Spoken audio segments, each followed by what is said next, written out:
Piece of funding for the development of a youth sports complex in Hazelwood is currently in limbo. Last night, the St. Louis County Council delayed a vote on whether to dedicate $6 million to the project for baseball fields. We wanted to know where this leaves the project at the old St. Louis Outlet Mall. So News 4's Caroline Hecker spoke to those involved and explains what needs to happen for that project to move ahead.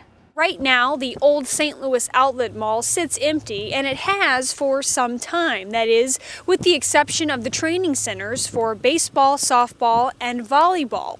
The developer says this is only the beginning, with COVID-19 derailing many of its 2020 plans. Renderings show a $55 million sports complex on a scale never seen before in the Midwest. Developer Big Sports Properties says at its prime, Powerplex St. Louis could bring in $250 million a year and nearly 3 million people to the region. But now, after delays on closing on the property, St. Louis County must once again decide if $6 million in hotel tax revenue will be set aside for the project. That vote delayed until next week after some council members wanted to see more information about market demand and other investors. The city of Hazelwood says the pandemic also caused some of the project's private investors to back out.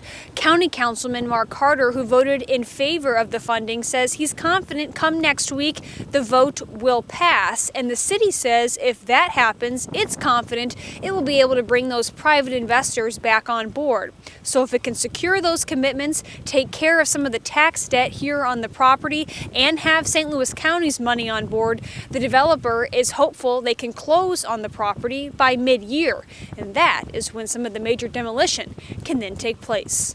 In Hazelwood, Caroline Hecker, News 4.